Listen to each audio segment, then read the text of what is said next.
നമസ്കാരം. ആലപ്പി അഷ്റഫ് കണ്ടതും കേട്ടതും എന്ന എൻ്റെ ചാനലിലേക്ക് ഏവർക്കും സ്വാഗതം. കാലം മുന്നോട്ടു പോകുമ്പോൾ മനസ്സ് പിന്നോട്ടു പോകാൻ കൊതിക്കും. കിട്ടുമെന്നുറപ്പില്ലാതെ നമ്മളെ തേടിയുള്ള യാത്ര തിരഞ്ഞ് മടുക്കുമ്പോൾ ഉണ്ടാകുന്ന ബോധ്യമുണ്ട്. ആഗ്രഹിച്ചത് പലതും കൈവിട്ടു പോകുമ്പോൾ തിരിച്ചു പിടിക്കാൻ ധൈര്യമില്ലാതെ നിസ്സഹായമായി നിൽക്കുന്ന ഒരു നിമിഷമുണ്ട്. ഒരിക്കലും തിരിച്ചു കിട്ടാത്ത വിധം ജീവിതമേ നഷ്ടപ്പെട്ടു പോയിരിക്കുന്നു എന്ന യാഥാർത്ഥ്യം. യുവത്വത്തിന്റെ ചോരത്തിളപ്പിൽ ലഹരിയിൽ ആറാടുമ്പോൾ അവർ ചിന്തിക്കുന്നില്ല സർവനാശത്തിലേക്കാണ് തങ്ങളുടെ പ്രയാണമെന്ന്. ഇവിടെ സിനിമയിലെ ലഹരിയുടെ അതിപ്രസരം കാരണം നല്ല സമയങ്ങൾ നഷ്ടപ്പെടുത്തുന്ന ചില കലാകാരന്മാരുടെ ജീവിതത്തിലേക്ക് നമുക്കൊന്ന് കടന്നു ചെല്ലാം.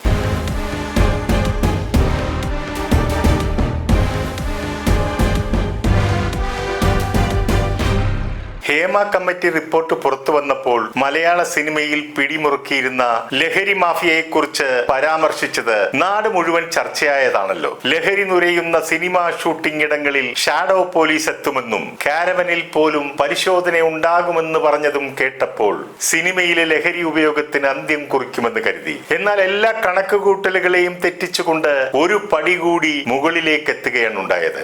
RG വയനാട് എന്ന മേക്കപ്പ് മാൻ രഞ്ജിത്ത് ഷൂട്ടിംഗ് സ്ഥലത്തേക്ക് പോകുമ്പോൾ കഞ്ചാവ് അടിച്ച് കിറുങ്ങി കയ്യിൽ കഞ്ചാവുമായിട്ടാണ് പോലീസ് പിടികൂടിയത്. സ്ത്രീകളെ ഉൾപ്പെടെ മേക്കപ്പ് ഇടാൻ പോകുന്ന ആളാണെന്ന് ഓർക്കണം. ഇതിനെ ന്യായീകരിച്ചുകൊണ്ട് ചില സിനിമാക്കാർ പറയുന്നു അയാൾ ഇത് ഉപയോഗിക്കുന്ന ആളാണെന്ന് എല്ലാവർക്കും അറിയാം, അതുകൊണ്ട് ഒരു ശല്യവുമില്ലെന്ന്. ഷൈൻ ടോം ചാക്കോ ഷൂട്ടിംഗ് ഇടങ്ങളിൽ ആർക്കും ഒരു ശല്യവും ഉപദ്രവവും ഇല്ലാത്ത ആളാണ്. അയാളെ പോലീസ് പിടിച്ചു കൊണ്ടുപോയി ജയിലിൽ ഇട്ടത് മറ്റുള്ളവർക്ക് ശല്യമുണ്ടാക്കിയിട്ടല്ല, മറിച്ച് കടവന്തറയിലെ ഫ്ളാറ്റിൽ 7 മോഡലുകളുമൊത്ത് കൊക്കൈൻ പാർട്ടി നടത്തിയതിനാണ്. കേരളത്തിലെയും സിനിമാ രംഗത്തെയും ആദ്യത്തെ കൊക്കൈൻ കേസ്. സിനിമയിലെ പണവും പ്രശസ്തിയും കൊണ്ട് ഏത് കേസിൽ നിന്നും ഊരിപ്പോരാമെന്ന് തെളിയിച്ച കേസ് കൂടിയാണിത്. ഈ കേസിന്റെ ക്ലൈമാക്സ് ആണ് തമാശ. പിടികൂടിയത് കൊക്കൈൻ അല്ല എന്ന് ഫോറൻസിക് റിപ്പോർട്ട്. ഈ ഒരു കേസ് കൊണ്ട് ഷൈൻ ടോം ചാക്കോയ്ക്ക് മാറ്റമുണ്ടായി എന്ന് നിങ്ങൾ കരുതിയെങ്കിൽ അത് നിങ്ങളുടെ മാത്രം തോന്നലാണെന്ന് ഷൈൻ തെളിയിച്ചുകൊണ്ടിരിക്കുകയാണ്. കഴിവുറ്റ ഒരു കലാകാരനെയാണ് മയക്കുമരുന്നെന്ന വില്ലൻ കാർന്ന് തിന്നുകൊണ്ടിരിക്കുന്നത്. ശക്തമായ ഒരു നിയമവ്യവസ്ഥയും സത്യസന്ധരായ ഉദ്യോഗസ്ഥരും ഉണ്ടായിരുന്നെങ്കിൽ ഒരുപക്ഷെ ആദ്യ അനുഭവം കൊണ്ട് തന്നെ അയാൾക്കൊരു മാറ്റമുണ്ടായേനെ. ശ്രീനാഥ് ഭാസിയുടെ ലഹരി ഉപയോഗം മൂലമുണ്ടാകുന്ന കുഴപ്പങ്ങൾ കാരണം പ്രൊഡ്യൂസേഴ്സ് അസോസിയേഷൻ നിർമ്മാതാക്കൾക്ക് ഒരു മുന്നറിയിപ്പ് കൊടുത്തു. ഇയാളെ വെച്ച് പടമെടുക്കുന്ന നിർമ്മാതാക്കൾ ഇയാൾ ഉണ്ടാക്കുന്ന കുഴപ്പങ്ങളുടെ ഉത്തരവാദിത്വവും ഏറ്റെടുക്കണം. യാതൊരു കാരണവശാലും പ്രൊഡ്യൂസേഴ്സ് അസോസിയേഷൻ അതിൽ ഇടപെടുന്നതല്ല എന്ന്. ശ്രീനാഥ് ഭാസിയെ സംബന്ധിച്ച ഈ വ്യവസ്ഥ ഇന്നും നിലവിലുണ്ട്. എന്നാൽ ഇപ്പോഴും ഇയാളെക്കുറിച്ച് പരാതികൾ ലഭിക്കുന്നുണ്ട്. എന്നാൽ തനിക്കെതിരെയുള്ള വ്യവസ്ഥകൾ പിൻവലിക്കണമെന്ന് ശ്രീനാഥ് ഭാസിയുടെ അപേക്ഷയും അവിടെ ലഭിച്ചിട്ടുണ്ടെന്ന് അറിയാൻ കഴിഞ്ഞു. വളരെ കഴിവുള്ള കലാകാരനാണ് ഇയാൾ എന്നതിൽ ഒരു തർക്കവുമില്ല. ഇയാൾ അഭിനയിച്ച ഹോം, മഞ്ഞുമൽ ബോയ്സ് ഈ 2 ചിത്രങ്ങൾ മാത്രം മതി അയാളുടെ അഭിനയ പാടവം തിരിച്ചറിയാൻ. ആ നല്ല കലാകാരനെയും മയക്കുമരുന്ന് കാർന്ന് തിന്നുകൊണ്ടിരിക്കുകയാണ്. മലയാള സിനിമയിൽ ഇന്ന് നല്ല കലാകാരന്മാർ എന്ന് വിശേഷിപ്പിക്കുന്ന ഒരുപറ്റം ചെറുപ്പക്കാർക്ക് ലഹരിയില്ലാതെ അഭിനയം വരില്ല, സംവിധാനം വരില്ല, എഴുത്ത് വരില്ല എന്ന രീതിയിലേക്ക് കാര്യങ്ങൾ മാറിക്കൊണ്ടിരിക്കുകയാണ്. എന്നാൽ ഇപ്പോൾ വലയിൽ കുടുങ്ങിയിരിക്കുന്നവർ പലരും വെറും ചെറുമീനുകൾ മാത്രമാണെന്നും എന്നാൽ വരും ദിവസങ്ങളിൽ വമ്പൻ സ്രാവുകൾ കുടുങ്ങുമെന്ന് പോലീസും എക്സൈസും പറയുന്നു. നടന്മാരെ മാത്രം പറയേണ്ടതില്ല, ചില നടിമാരും ഒട്ടും മോശമല്ല.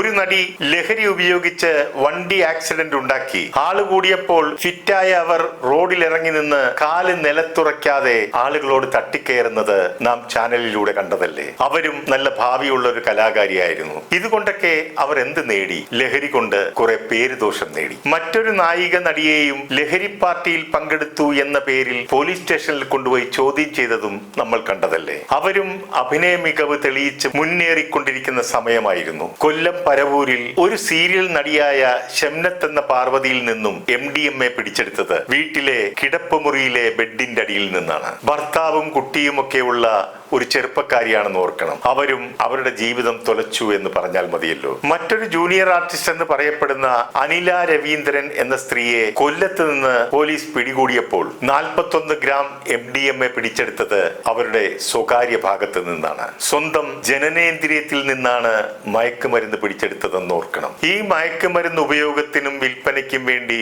എന്ത് സാഹസികതയ്ക്കും മുതിരുമെന്നുള്ളതിന്റെ ഉത്തമ ഉദാഹരണമാണിത്. ആലപ്പുഴയിലെ ഓമനപ്പുഴ കടപ്പുറത്തുള്ള റിസോർട്ടിൽ നിന്ന് പിടിച്ചെടുത്ത ഹൈബ്രിഡ് കഞ്ചാവ് പോലീസിനെയും എക്സൈസിനെയും ഞെട്ടിച്ചു കളഞ്ഞു. പഴയ ഇടുക്കി ഗോൾഡൊക്കെ ഔട്ട്ഡേറ്റഡ് ആയി. ഇപ്പോൾ 20 ഇരട്ടി വീര്യമുള്ള ഹൈബ്രിഡ് കഞ്ചാവാണ് താരം.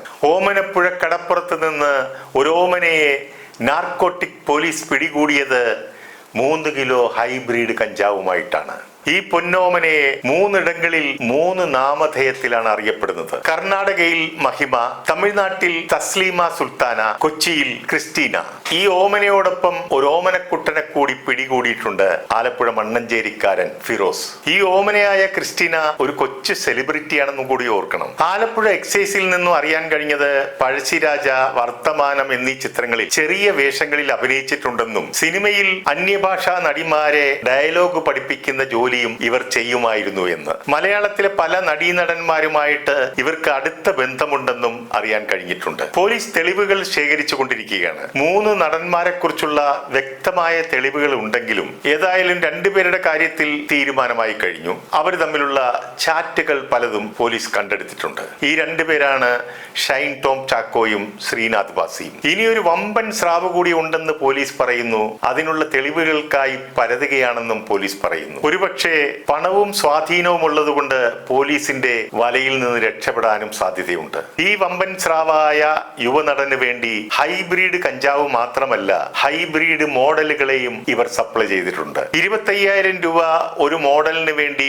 ഈ യുവനടൻ തന്നെന്നും അതിൽ 5,000 രൂപ തന്റെ കമ്മീഷനായി കിട്ടിയതായും അവരുടെ വാട്സപ്പ് ചാറ്റ് തെളിവായി പോലീസിന് കൈമാറിയിട്ടുണ്ട്. ഇവർ പല നടന്മാർക്കും വിദ്യാർത്ഥികൾ ഉൾപ്പെടെയുള്ള പെൺകുട്ടികളെ എത്തിച്ചു കൊടുത്തിട്ടുണ്ടെന്നും കൊച്ചിയിലെ ലഹരി സെക്സ് റാക്കറ്റുമായി കൂട്ടുപിണഞ്ഞു കിടക്കുന്ന ബന്ധമാണ് ഇവർക്കുള്ളതെന്നും പോലീസ് പറയുന്നു. കാര്യങ്ങൾ ഇത്രത്തോളമൊക്കെ വന്നപ്പോൾ ഷൈൻ ടോം ചാക്കോയെ കാണാനുമില്ല, മിണ്ടാട്ടവുമില്ല. ഇങ്ങനെയൊക്കെയുള്ള കേസുകളിൽ നിന്ന് രക്ഷപ്പെടാൻ അയാൾ പഠിച്ചു കഴിഞ്ഞു. തന്റെ കടവന്തര ഫ്ളാറ്റിൽ നിന്നും കൊക്കൈൻ കൈയോടെ പിടിച്ചിട്ട് കുലുങ്ങിയിട്ടില്ല. പിന്നാണോ ഈ ചീള് കേസ് എന്ന് വിചാരിച്ചിട്ടാകാം. എന്നാൽ ശ്രീനാഥ് ബാസി വാലിന് തീ പിടിച്ച പോലെ ഓട്ടം തുടങ്ങി. ലഹരി എന്താണെന്ന് ഞാൻ കണ്ടിട്ടില്ല, കേട്ടിട്ടില്ല, അറിയത്തുമില്ല, ഇതുവരെ ഞാൻ ഒരു ക്രിമിനൽ കേസിൽ പെട്ടിട്ടുമില്ല എന്നും പറഞ്ഞ് ഹൈക്കോടതിയെ സമീപിച്ചിരുന്നു. പിന്നീട് ആ പരാതി പിൻവലിച്ചുകൊണ്ടോടി. ഇവർക്കൊക്കെ ഇതിൽ നിന്നും മോചനം ലഭിക്കണമെങ്കിൽ ഉപദേശം കൊണ്ടൊന്നും ആവില്ല, നല്ല ചികിത്സ തന്നെ നടത്തേണ്ടി വരും. അതിനുവേണ്ടി ആര് മുൻകൈയെടുക്കും? പൂച്ചക്കാര് മണികെട്ടും.